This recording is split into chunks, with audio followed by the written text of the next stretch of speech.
Okay. So last class we were talking about resonant frequency. Resonant frequency বলতে কি বোঝায়? আমাদের কাছে আছে।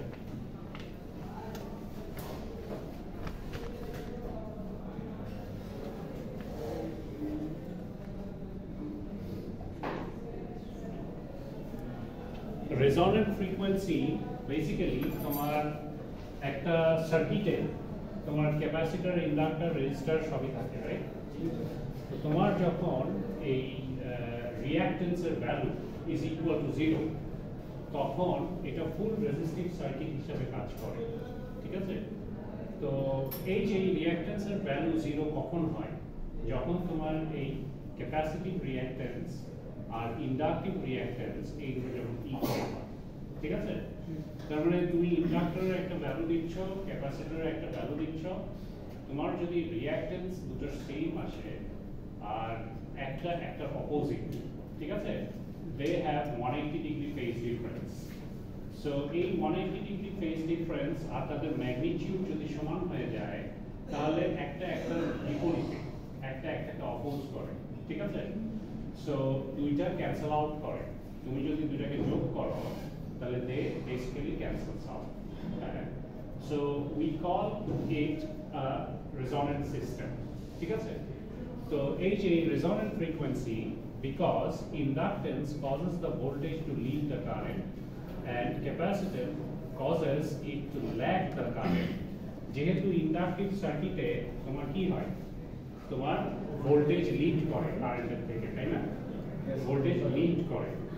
আর ক্যাপাসিটিভ সার্কিটে কারেন্ট লিড করে, ভোল্টেজ ল্যাগ করে। তাহলে তুমি যদি ওই ভোল্টেজকে ধরো একটা লিড করছে আর একটা ল্যাগ করছে, দুইটার সাম যদি করো they will come to the original position, reference point, তাই না? সো যেখানে হচ্ছে গিয়ে তোমার ফুল সার্কিটটাই হচ্ছে রেজিস্টিভ সার্কিট হিসেবে কাজ করে, ঠিক আছে? সো রেজোন্যান্ট ফ্রিকোয়েন্সিতে basically you don't have any reactance value, ঠিক আছে? সো এটা আনা পসিবল কিভাবে? যদি তোমার এই XL এর ভ্যালু আর XC এর ভ্যালু দুইটা ইন্টারসেক্ট করে, ঠিক আছে? মানে দুটো সমান হয়। ওকে, সো দেখো XL minus XC should be equal to 0. তুমি এই ইকুয়েশনকে সব কিছুকে যদি লেফট হ্যান্ড সাইডে নিয়ে আসো তাহলে XL minus XC should be equal to 0, তাই না? So that is the point where resonant frequency occurs, ঠিক আছে?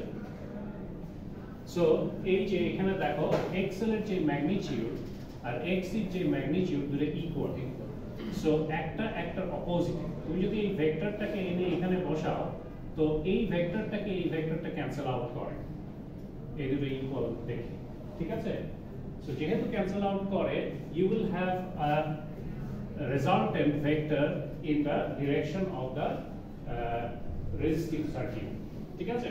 রেজিস্টিভ সার্কিটে যে ডিরেকশনে ভেক্টর কাজ করে রেজিস্ট্যান্স, ওই ডিরেকশনে তুমি রেজাল্টেন্ট ভেক্টরটা পাবা। তার মানে তোমার ফুল সার্কিটটাই অ্যাজ আ রেজিস্টিভ সার্কিট কাজ করবে, ঠিক আছে? এই রেজোন্যান্ট ফ্রিকোয়েন্সিতে। সো এই যে এখানে ইম্পিডেন্স যেটা ইজ ইকুয়াল টু আমরা জানি √r² plus XL minus XC whole square, তাই না?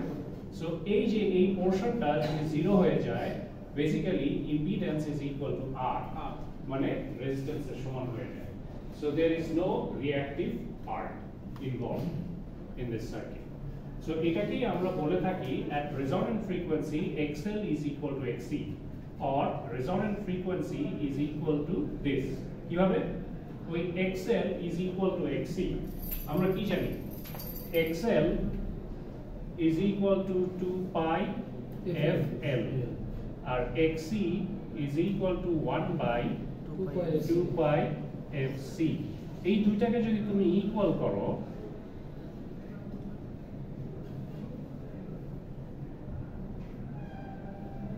নিয়ে f কে যদি এক পাশে নিয়ে আসো এটা f স্কয়ার হয়, তাই না? এই f টাকে এখানে আনলে আর এই 2 পাই fl কে তুমি যদি নিচে নিয়ে যাও 2 পাই স্কয়ার হয়ে যায়, তাই না? এখানে 2 পাই আছে, এখানে 2 পাই আছে আর LC থাকে। right? Yes, sir. তুমি এটা root নিলে f is equal to 1 by 2 pi root over LC এই যে এই ফ্রিকোয়েন্সিটা আসে, ঠিক আছে? সো এই ইন্ডাক্টর আর এই ক্যাপাসিটরের ভ্যালুর উপর ডিপেন্ড করে এটার ফ্রিকোয়েন্সিটা, ওকে? সো এটা হচ্ছে রেজোন্যান্ট ফ্রিকোয়েন্সি, ওকে? সো এটাকে আমরা বলে থাকি রেজোন্যান্ট ফ্রিকোয়েন্সি।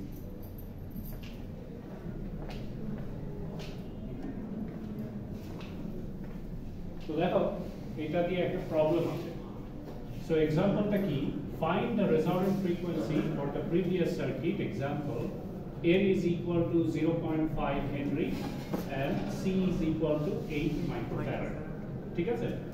সো আমি রেজোন্যান্ট ফ্রিকোয়েন্সি ফর্মুলা তো জানি, আমি ডাইরেক্ট LC এর ভ্যালু ওখানে বসিয়ে আমি রেজোন্যান্ট ফ্রিকোয়েন্সি ক্যালকুলেট করে নিতে পারবো।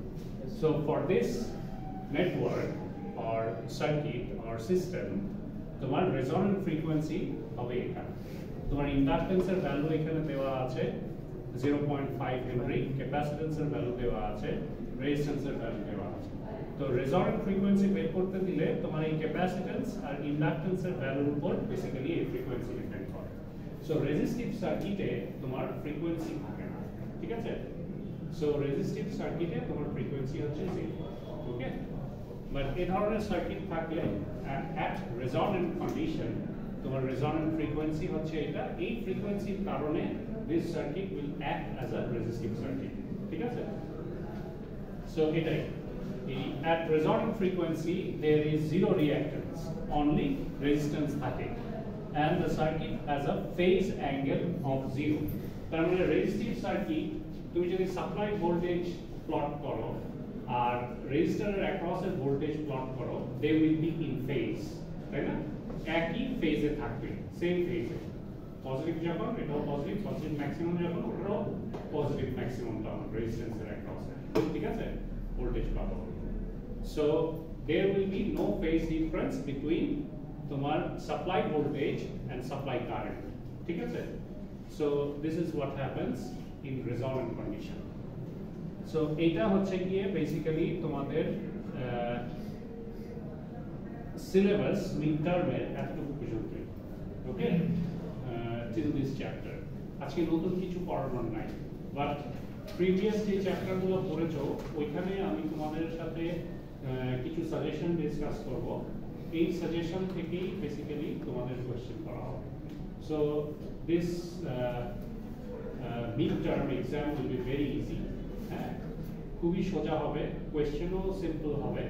So you have to know how to answer them. তো এটাতে তোমার একদম 30-এ 30 তুলে যাবে তোমরা যদি চেষ্টা করো। হ্যাঁ, জাস্ট একটু পড়ো স্যার। লাস্ট লাইন লেখা লাগবে, লাস্ট লাইন লেখা লাগবে এগুলো স্যার। যদি কোনো ম্যাচ আসে তাহলে এটা তো তোমার বোঝার জন্য, ঠিক আছে? এরকম অঙ্ক আসলে অঙ্ক করতে হবে, হ্যাঁ? সো এনিওয়েজ এতটুকু ছিল তোমার বেসিক্যালি এই সিলেবাস, মিড টার্মের সিলেবাস। তো এখন আমি তোমাদের সাথে কিছু জিনিস ডিসকাস করব, এইগুলা হচ্ছে কি তোমার final term related, final term বলছি মিড টার্ম রিলেটেড, ঠিক আছে?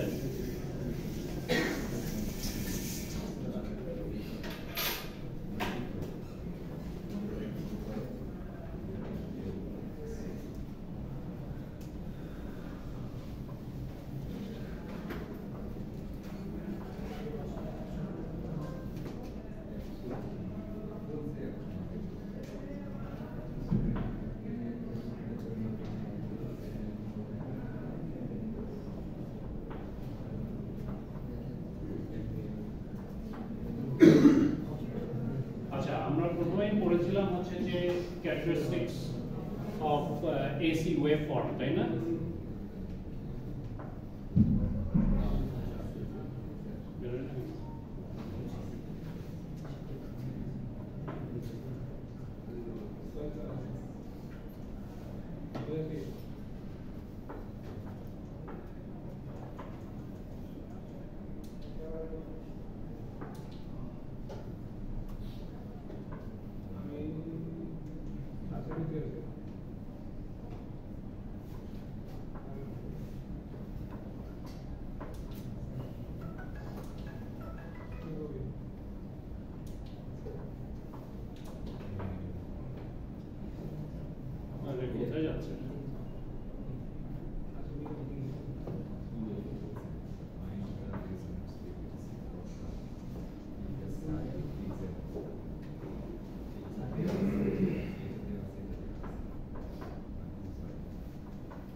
So a characteristics of AC waveform পড়েছি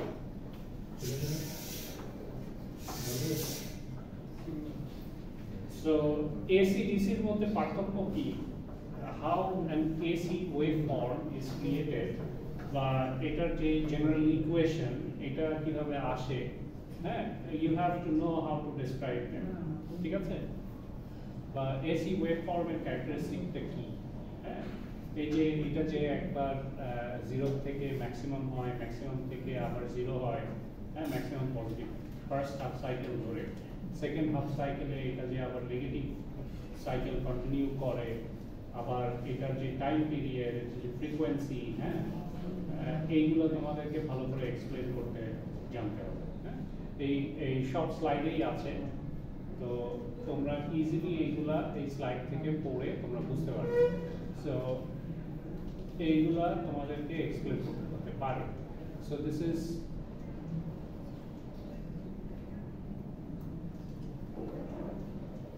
এখানে এই জেনারেল কম্পোনেন্টস গুলো দেখানো হয়েছিল এখান থেকে তেমন একটা কোয়েশ্চেন হয়তো আসবে না তবে এসি ওয়েভফর্ম থেকেই তোমাদের কোয়েশ্চেন শুরু হবে এটা হচ্ছে জাস্ট একটা বেসিক আইডিয়া দেওয়া হয়েছিল ফার্স্ট স্লাইডে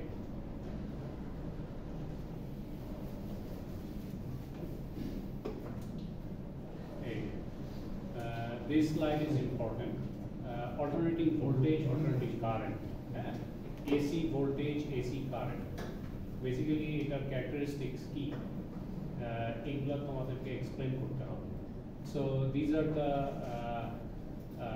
characteristics ঠিক আছে so you have to know যে এই যে এখানে যে explain করেছে এখানে just point wise explain করেছে you have to know how to describe them ঠিক আছে so an AC waveform starts at 0 increases to a positive maximum decreases to 0 changes polarity এগুলো সুন্দর করে তোমাকে এক্সপ্লেন করতে হবে এটার ভ্যারিয়েশন ওয়েভফর্ম আঁকাতে হবে ওয়েভফর্ম পজিটিভ সাইকেল কোনটা নেগেটিভ সাইকেল কোনটা কত ইয়েতে গেলে তোমার পজিটিভ সাইকেল শেষ হয় কত ডিগ্রিতে আর রিচ করলে নেগেটিভ সাইকেল শেষ হয় দেন আবার নতুন একটা সাইকেল কখন স্টার্ট হয় এটা রিপিট হয় কিনা these are the characteristics ঠিক আছে sine wave and you have to know how to write the equation of a sine wave বা AC wave তোমার v এই যে এটা যদি ভোল্টেজের ইকুয়েশন হয়ে থাকে এটার ম্যাক্সিমাম অ্যামপ্লিটিউড হচ্ছে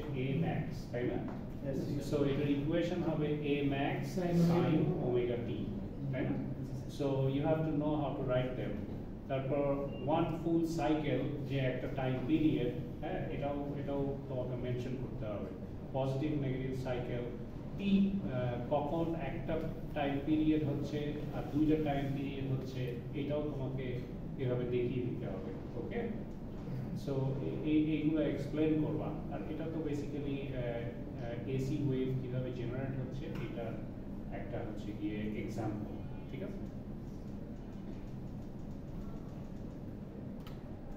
তারপরে এই যে maximum amplitude peak to peak amplitude এইগুলা তোমাকে জানতে হবে ভালো করে ঠিক আছে তারপর period frequency okay AC voltage current conventions so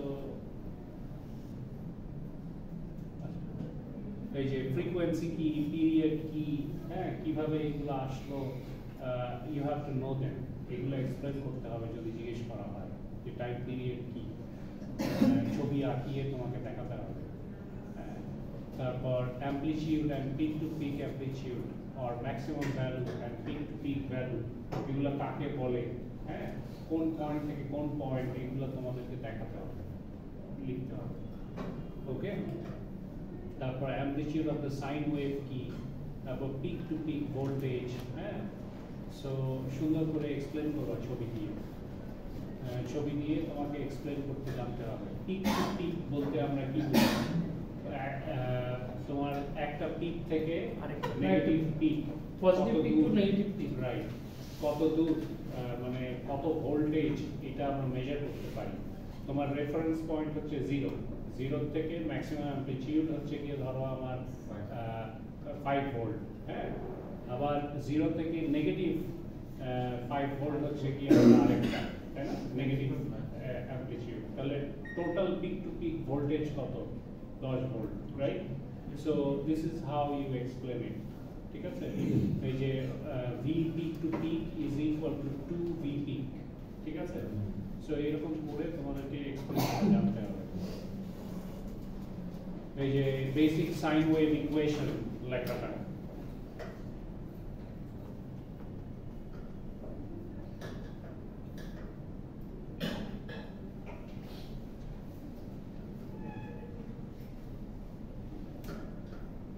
ভোল্টেজের ইকুয়েশন, কারেন্টের ইকুয়েশন কিভাবে লিখতে হয় এগুলো জানতে হবে। ওকে, যদি ভোল্টেজ আর কারেন্টের মধ্যে কোনো ফেজ ডিফারেন্স না থাকে then V max is equal to sine omega t, আবার I max is equal to sine omega t, ঠিক আছে? যদি তাদের মধ্যে ফেজ ডিফারেন্স থেকে থাকে, ধরো যে ভোল্টেজকে যদি আমি রেফারেন্স ধরে নিই, কারেন্ট যদি তোমার লিড করে বা ল্যাগ করে, তখন কারেন্টের ইকুয়েশন কিরকম হবে সেটা তোমাকে লিখতে জানতে হবে। ওকে, থিটা চেঞ্জ হবে, রাইট, থিটা চেঞ্জ হবে, তো omega T minus some angle, right? So ওইগুলা তোমাকে জানতে হবে। So this are all the suggestions that I am giving will come in the exam. তারপর তোমার ফেজ শিফট, এই যে একটা ওয়েভের সাথে আরেকটা ওয়েভের যে ফেজ শিফট, এই ফেজ শিফটটা কিভাবে বের করে এটা তোমাকে ভালো করে জানতে হবে। ওকে, এটা আমি সুন্দর করে এখানে এক্সপ্লেন করেছি এবং স্লাইডেও আছে, ভালো করে পড়ো, না বুঝলে আমাকে আসবা বা এখানে কোয়েশ্চেন করতে পারো। অথবা এই ফেজ শিফট, কত অ্যাঙ্গেল ফেজ শিফট হয়েছে, কোনটা লিডিং কোনটা ল্যাগিং, এগুলো তোমাকে বের করে জানতে হবে। প্লাস হচ্ছে গিয়ে তাদের মধ্যে দুটো ওয়েভের মধ্যে ফেজ ডিফারেন্স কত, হ্যাঁ, so you have to know them ভালো করে। তো এরকম ওয়েভের ইকুয়েশন দিয়ে দেওয়া হবে, ধরো 2-3টা ভোল্টেজের ইকুয়েশন দিয়ে দেওয়া হতে পারে, তাদের মধ্যে ফেজ ডিফারেন্স কত আছে বা একটা থেকে কত ডিগ্রি অ্যাঙ্গেলে ফেজ শিফট হয়ে এসেছে, কোনটা লিডিং কোনটা ল্যাগিং, এরকম আমরা বের করতে দিব। ফেজ শিফট বলতে কিন্তু লিড কে কাকে লিডিং বা ল্যাগিং করছে এগুলো ফেজ শিফট বললে তোমাকে ড্র করে দেখাতে হবে, হ্যাঁ, যে এটা থেকে এত ডিগ্রি অ্যাঙ্গেলে ফেজ শিফট হয়ে গেছে। ধরো যদি রেফারেন্স এটা হয়, তাহলে তোমার ধরো 90 ডিগ্রি পরে যদি শুরু হয়, হ্যাঁ, তাহলে এখান থেকে শুরু হবে না, তাহলে এই দুইটা ওয়েভের মধ্যে ফেজ শিফট কত, 90 ডিগ্রি, বুঝতে পেরেছো? এভাবে আঁকিয়ে দেখাতে হবে ওয়েভগুলো। ওকে, তারপর তোমার effective RMS value, pick value, maximum value, এইগুলা ক্যালকুলেট করা জানতে হবে। তোমাদেরকে আমি দেখিয়েছি এখানে আরএমএস ভ্যালু, তোমার যতগুলো প্রবলেম আছে ওরা মেনশন করে দেয়, মেনশন করে না যে কোনটা আরএমএস কোনটা ম্যাক্সিমাম ভ্যালু। সো কোয়েশ্চেনে যেগুলো থাকবে ওগুলো হচ্ছে আরএমএস ভ্যালু, ঠিক আছে? আর তোমাকে ম্যাক্সিমাম ভ্যালু বের করতে দিতে পারবে, maximum value of voltage, maximum value of current, সব তোমাকে বের করে দেখাতে হবে। ওকে, আমরা এই রিলেটেড প্রবলেম আমরা করেছি, রাইট? মনে আছে তো? জি sir. Angular velocity theta is equal to omega t, তাই না? সো এটা টাইম অ্যাক্সিসেও আমরা এটাকে দেখাতে পারি অ্যাঙ্গুলার ফ্রিকোয়েন্সি দিয়ে ওমেগা টি, অথবা এটাকে আমরা ডিগ্রিতেও দেখাতে পারি সাইন থিটা, হ্যাঁ, এই ফর্মুলা দেখাতে পারি। ওকে, মানে ইকুয়েশন, যে ইকুয়েশন ওইটা ভোল্টেজ কারেন্টের। So these are basically the phase shift. যদি positive theta হয় তাহলে the wave will shift to the left, আর যদি negative theta হয় the wave will shift to the right. ঠিক আছে? phase difference বের করা, এই যেগুলো বলছি, এই যে দুটো ওয়েভের মধ্যে যে phase difference, এখানে 90 ডিগ্রি phase difference আছে, হ্যাঁ, তো এখানে তোমার লালটা হচ্ছে লিডিং আর ব্লুটা হচ্ছে ল্যাগিং, ঠিক আছে? তো এখানেও সেম জিনিস দেখিয়েছে, এখানেও দেখিয়েছে বিভিন্ন রকমের ওয়েভ দিয়ে। সো এখানে ফেজ ডিফারেন্স বের করা, এই যে V1 V2 V3 তাদের মধ্যে ফেজ ডিফারেন্স কত আছে, কে কি লিডিং ল্যাগিং, এই ধরনের কোয়েশ্চেনই তোমাদেরকে দেওয়া হবে। সো এইগুলাই পড়বা, এতই কোয়েশ্চেন। স্যার এখান থেকে ইকুয়েশন থেকে আমরা ওয়েভফর্ম দিয়ে আমরা শিফট ফেজ শিফটে দেখাই দেব। ইয়েস। তো সাইন ওয়েভ অ্যাভারেজ, এই যে অ্যাভারেজ ভ্যালু, তারপর আরএমএস ভ্যালু। অ্যাভারেজ ভ্যালু হচ্ছে গিয়ে একটু কনসেপ্ট ক্লিয়ার করার জন্য তোমাদেরকে বুঝিয়েছি, right? So average value of a sine wave is equal to 0, তাই না? তোমার উপরে যে এরিয়া, নিচেও তো সেম এরিয়া, তুমি যদি দুটাকে যোগ করো, your average should be equal to 0, তাই না? পজিটিভ নেগেটিভ যদি যোগ করো তাহলে কি হয়, সাম কি 0 হয় না? ডিভাইডেড বাই পজিটিভ নেগেটিভ, দুইটা কোয়ান্টিটি 2 দিয়ে ডিভাইড করো, সো 0 ডিভাইডেড বাই 2 is 0, তাই না? So you know that. তো অ্যাভারেজ ভ্যালু ইজ 0। এই কারণে আমরা কোনো সাইন ওয়েভকে আমরা যদি ডিসি ইকুইভ্যালেন্ট ডিসি সাপ্লাইয়ের লেভেলে আনতে চাই, we convert it to root mean square, ঠিক আছে? তার মানে প্রত্যেকটা যে পয়েন্ট আছে প্রত্যেকটাকে আমরা স্কোয়ার করি ফার্স্টে। ধরো 1 কে স্কোয়ার করলে 1 হয়, 2 কে স্কোয়ার করলে 4 হয়, কিন্তু -2 কেও স্কোয়ার করলে কিন্তু ওই পজিটিভ ভ্যালু হয়। তাহলে সব কটা পজিটিভ ভ্যালু হচ্ছে না? তার মানে তুমি প্রত্যেকটা ভ্যালুকে একটা লেভেলে উঠাচ্ছ, নিয়ে যতগুলা ভ্যালু আছে ওই সংখ্যা দিয়ে যদি তুমি ভাগ করো, then you get a root mean square. তো এই যে root mean square যে straight line constant line pi, this is basically equivalent to your DC level, ঠিক আছে? ধরো যে একটা 5 ভোল্ট ব্যাটারি আছে, সে একটা কনস্ট্যান্ট 5 ভোল্ট দিচ্ছে না, তো এই সাইন ওয়েভটা কি ইকুইভ্যালেন্ট 5 ভোল্টে যদি আমি নিয়ে আসতে চাই, I have to convert it into root mean square, ঠিক আছে? ফর্ম, এই root mean square ফর্মটাই তোমার প্রত্যেকটা ম্যাথমেটিক্যাল প্রবলেম বা তোমার যত ইনস্ট্রুমেন্ট আছে, হ্যাঁ, যত এই কম্পোনেন্টগুলো আছে, এসি, তারপর হ্যান ত্যান, এখানে root mean square RMS value লেখা থাকে, রেটেড ভ্যালু লেখা থাকে, বুঝতে পেরেছো? সো এইগুলা দিয়ে এইগুলা রেটিং করা হয়। তো এটার পিক ভ্যালু হচ্ছে গিয়ে তোমার ওই আরএমএস ভ্যালুকে তুমি যখন √2 দিয়ে তুমি গুণ করবা, তখন তুমি পিক ভ্যালু পাবা, ঠিক আছে? সো এটা ওই পিক ভ্যালুটা কি, তোমার একবার ম্যাক্সিমাম ওই পিকে উঠবে আর একবার মিনিমাম ওই পিকে যাবে, বুঝতে পারছো? So you have a sine wave. Okay, clear concept? So এই জিনিসগুলো মনে রাখবা। So for a full wave average আমরা এই 0.637 টাইমস দ্য ম্যাক্সিমাম ভ্যালু করি, আর অ্যাভারেজ ভ্যালু যদি হাফ ওয়েভ হয়ে থাকে তাহলে 0.318 টাইমস দ্য ম্যাক্সিমাম ভ্যালু করি। সো এই যে আরএমএস ভ্যালুর কথা যেটা বললাম, হ্যাঁ, এই আরএমএস ভ্যালু রিডিং সবসময় দেওয়া থাকে প্রত্যেকটা প্রবলেমে, ম্যাথমেটিক্যাল প্রবলেম। সো √2 দিয়ে গুণ করলে আমরা পিক ভ্যালু পাই। ওকে, সো এই স্লাইড এখানে শেষ। সো এইগুলো থাকবে, হ্যাঁ। তারপরে আসি এই লাস্ট চ্যাপ্টারে।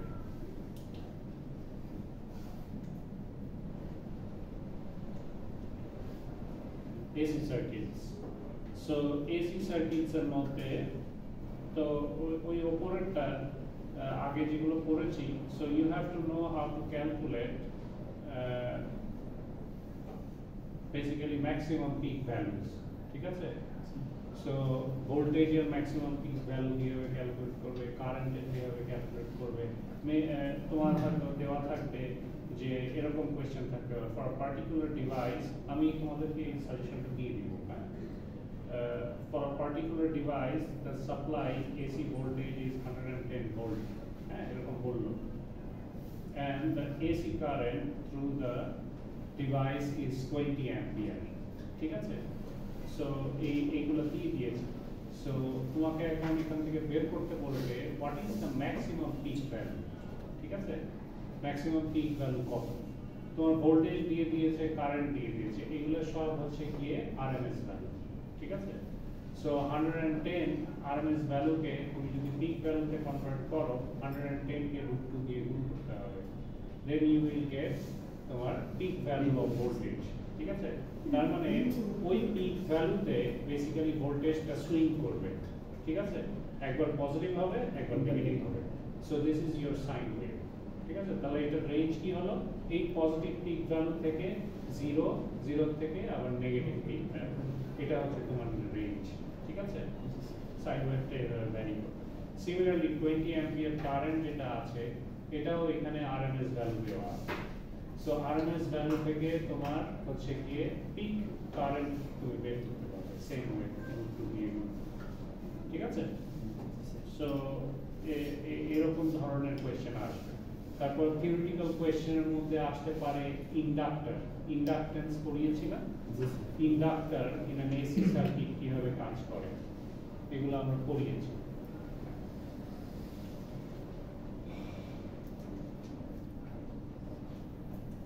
এই ধরনের প্রবলেমগুলো ভালো করে দেখবা, এই প্রবলেমগুলো আসবে।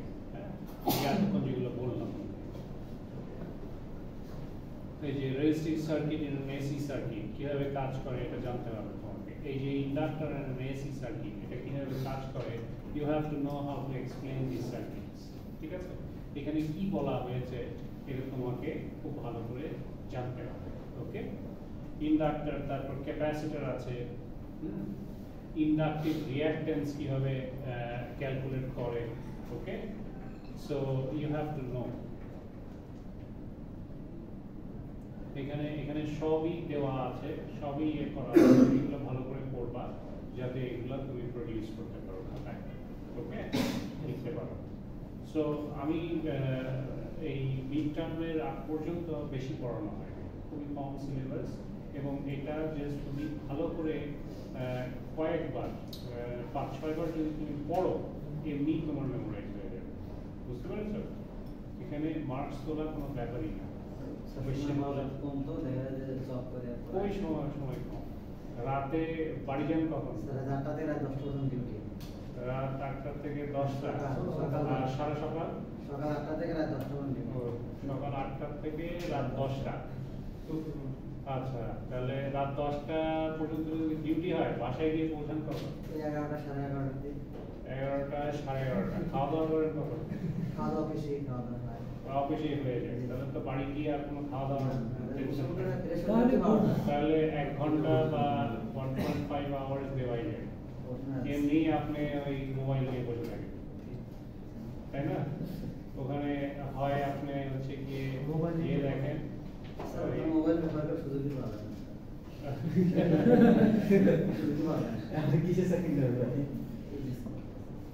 যাই হোক, ওই 1 ঘন্টা দেওয়াই যায় এভরিডে। 1 ঘন্টা দিয়ে রাতে ঘুমিয়ে পড়বেন দ্রুত, অথবা একটা কাজ করতে পারেন, আপনি সকালে ওঠেন কম? সকালে নামানোর জন্য ভোরে, তারপরে তো আপনি 1 ঘন্টা সময় দিতে পারেন, ভোরের পড়াটা আরো বেশি মনে হয়। ঠিক আছে, পরীক্ষার আগে কয়েকদিন, এই কয়েকদিন একটু কষ্ট করলে রেজাল্ট ভালো হবে। বুঝতে পেরেছেন? সো এইটা, তারপরে ওই যে আরো অঙ্ক করিয়েছিলাম, এগুলা দিয়ে এই যে এই ধরনের অঙ্ক করিয়েছি না, ইন্ডাকটেন্সের, a coil having an inductance of Atho is connected to 120 volt 60 Hz AC source. ঠিক আছে, স্যার সাজেশনটা পোর্টালে দিবেন না? হ্যালো, আসসালামু আলাইকুম। ওয়ালাইকুম আসসালাম। কাইম সাহেব, আমি এই তো আলহামদুলিল্লাহ ভালো আছি, আমি ক্লাসে আছি, একটু পরেই শেষ হয়ে যাবে, তারপর আমি বেরোই, আপনাকে ফোন দিচ্ছি।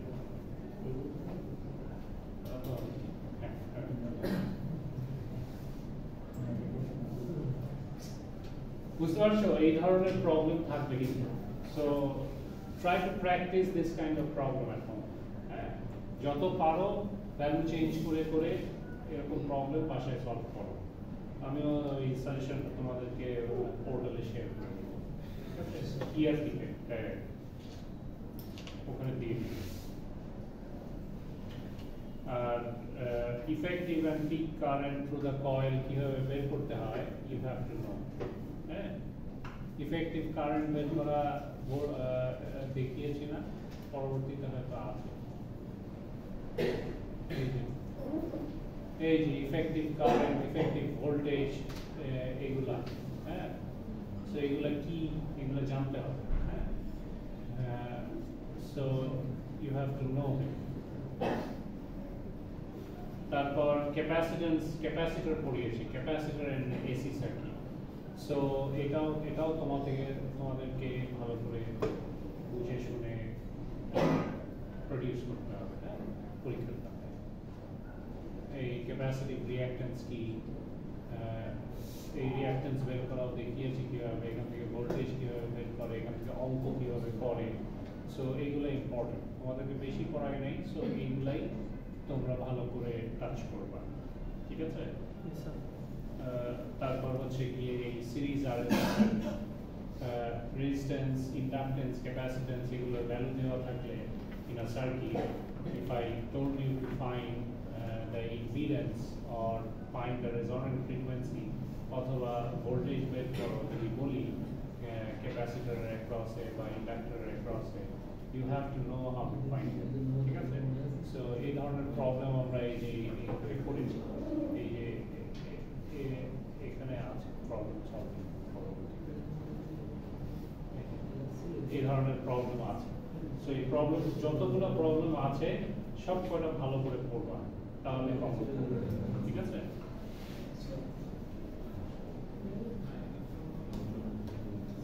ভোল্টেজ, ইম্পিডেন্স কিভাবে ক্যালকুলেট করতে হয়, ইউ হ্যাভ টু নো, ওকে?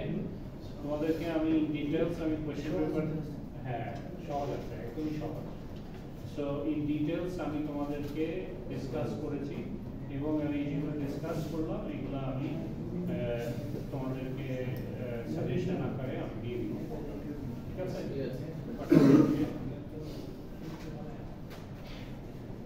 আজকে তো পড়ার কিছু নাই, কোনো প্রবলেম আছে? প্রবলেম থাকলে বলো। আর নেক্সট সপ্তাহ থেকেই তো পরীক্ষা নাকি? সো এই তো হয়ে গেল, সাজেশনও দিয়ে দিলাম, বাসায় এখন ভালো করে পড়ো, এই এক সপ্তাহ ভালো করে পড়ো। আপনারটাই স্যার ফার্স্ট ডে। হ্যাঁ, আপনারটাই স্যার ফার্স্ট ডে। আমারটাই ফার্স্ট ডে, তাহলে খুবই ভালো। কোয়েশ্চেন পেপারও বানানো হয়ে গেছে, একদম যেগুলো ডিসকাস করলাম এই টাইপের কোয়েশ্চেনই আসবে, হ্যাঁ, বাসায় গিয়ে জাস্ট পড়ো, ভালো হবে, বেসিক কোর্স, সো এটা পারবা তোমরা সবাই, হ্যাঁ? ঠিক আছে, তাহলে আজকে এত তাড়াতাড়িও তো অবস্থা ছাড়া যাবে না, তোমরা বসে থাকলে হবে না, ক্যামেরা আছে না, রেজিস্টার অফিস ক্যামেরা দিয়ে দেখে বলবে যে আগে আগে ক্লাস ছেড়ে, হ্যাঁ? আগের ক্লাসটা তো তোমরা তো একটা ক্লাস তো ইয়ের জন্য করো নাই, ওই যে প্রোগ্রামের জন্য, তো ওই ক্লাস বেসিক্যালি আমি সিলেবাস কমপ্লিট করে ফেলেছি, হ্যাঁ? প্রবিসি স্যার হচ্ছে কি একটু স্লো, এই কারণে আর বেশি সিলেবাস অ্যাড করতে পারে, নাহলে আর একটু পড়াতাম। কোয়েশ্চেন একটাই হবে দুজনের, দুইটা গ্রুপের, দুইটা ব্যাচের একটা কোয়েশ্চেনই হবে, আমরা দুজন মিলে বানিয়েছি, সো একদম ইজি কোয়েশ্চেন দিয়েছি, তোমাদের চিন্তা করে তোমরা জাস্ট পড়ো, পড়লেই পারবা, হ্যাঁ? জাস্ট এই স্লাইডগুলোই পড়ো, এই স্লাইডগুলো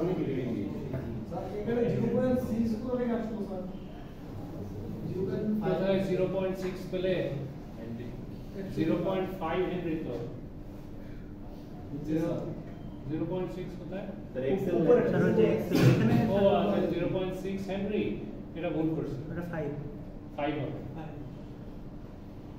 এটা ভুল করে 6 লিখে দিয়েছে, 0.5 হবে না? অথবা একটা কাজ করতে পারো, ওইটাকে 0.6 করে দিতে, না যেহেতু কোয়েশ্চেনে 0.5 আছে এখানেই 0.5 করে নিই, ঠিক আছে? তো এগুলো সোজা জিনিস, এগুলো পারবা, হ্যাঁ? ভালো করে পড়ো, ইনশাআল্লাহ রেজাল্ট ভালো হবে, ঠিক আছে? তাহলে আজকে তো থাক।